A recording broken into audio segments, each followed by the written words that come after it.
Salut, bienvenue sur la chaîne de Monsieur Minsa. Avant de commencer, s'il vous plaît, laissez un j'aime et abonnez-vous. Surtout, activez la cloche de notification. On commence maintenant. Bonsoir à tous, bienvenue sur le cours de Monsieur Minsa.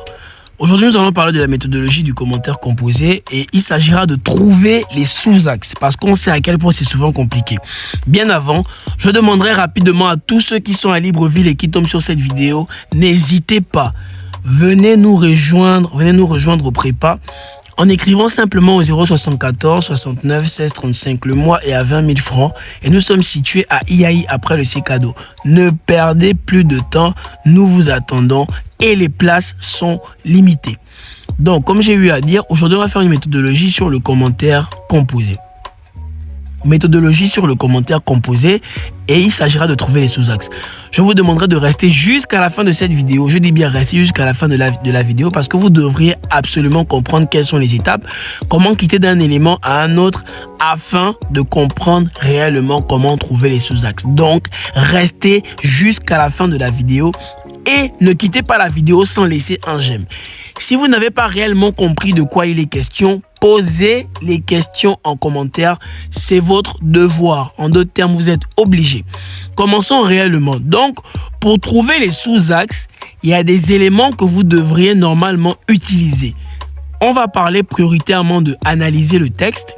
En 1, identifier les aspects importants, regrouper les idées similaires, déterminer par la suite les sous-axes. Donc, le premier élément, il s'agira de analyser le texte. Mais on va dire, supposons que vous devriez faire un commentaire sur un extrait de roman. Voici comment vous pourriez trouver les sous-axes. Donc, on a les axes, mais on n'a pas de sous-axes. On dit bien analyser le texte, c'est le premier aspect. Donc, suivez avec moi, lisez avec moi. Analyser le texte, c'est le premier aspect. On va dire, lisez attentivement l'extrait et notez les idées principales, les personnages importants, les thèmes abordés et les éléments de style utilisés par l'auteur. Je pense que c'est clair. Ensuite, on dit identification des aspects importants. On dira, identifier ce qui ressort le plus. Peut-être qu'il y a un conflit entre deux personnages ou un motif récurrent comme le symbolisme d'un objet. Donc, il s'agira pour nous ici de repérer les éléments ayant une importance dans le texte. Après, on dira regroupement des idées similaires. Si vous avez noté plusieurs éléments liés à la nature, par exemple, comme la description de paysages, le comportement des personnages par rapport à la nature, etc. Regroupez-les sous le thème général de la nature. Après, on va dire, une fois que c'est fait, vous allez devoir maintenant déterminer les sous-axes.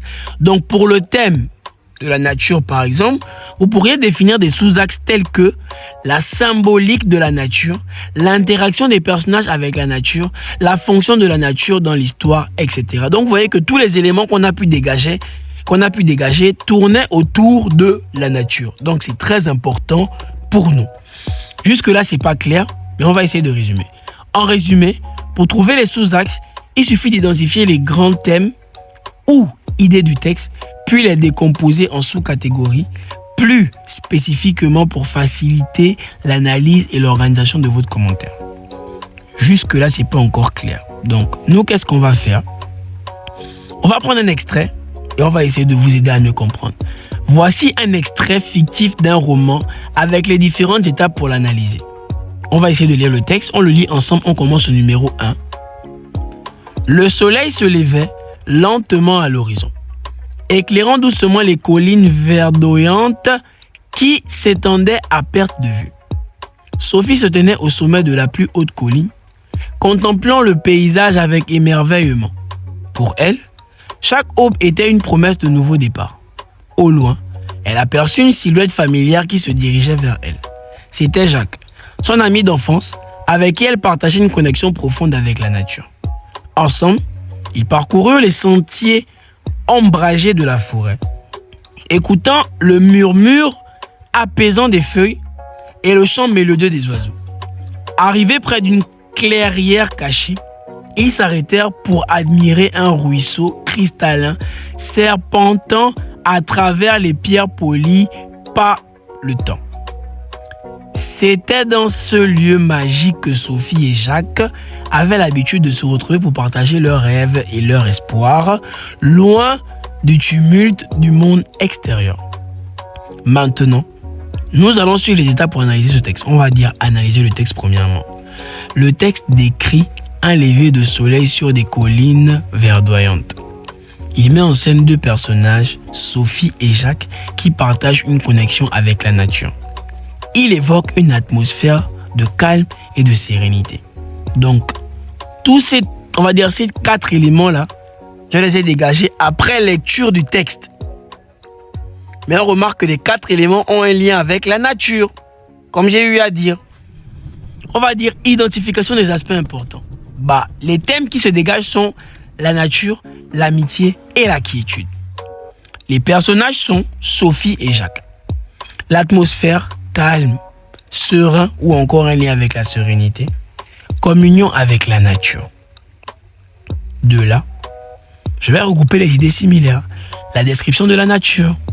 On retrouve le lever de soleil, les collines verdoyantes, la forêt, le ruisseau. La relation entre Sophie et Jacques et leur connexion avec la nature. Une fois que c'est fait, je vais déterminer les sous-axes. Pour la nature, je vais parler de la beauté des paysages, l'importance symbolique de la nature. Pour la relation entre les personnages, l'amitié, la communion avec la nature comme lien fort. Donc j'ai 2 sous-axes qui se dégagent. 2 sous-axes. Et on me dit, en suivant cette structure, vous pouvez facilement organiser votre commentaire en mettant en évidence les différents aspects de l'extrait et en les reliant au thème plus large du roman. Donc, vous voyez clairement que j'ai pu dégager les sous-axes après avoir fait l'analyse du texte. Ensuite, j'ai identifié les aspects importants. Après, j'ai regroupé les idées similaires. Et par la suite, j'ai déterminé les sous-axes. C'est un schéma que vous devez obligatoirement respecter. Sans cet élément-là, vous aurez du mal à déterminer les sous-axes. Les axes sont donnés dans le libellé du sujet. Mais les sous-axes se font après analyse, après identification des aspects importants, après regroupement des idées similaires, c'est seulement après que l'on pourra déterminer les sous-axes. Je vous remercie. Je vous implore à venir au prépa, s'il vous plaît. Ce n'est que 20 000 francs le mois. On vous attend. Je suis Monsieur Mintsa pour vous servir. Bonne soirée à tous. Et sur ce, portez-vous bien. Ne quittez pas sans vous abonner et laisser un j'aime. Merci à tous.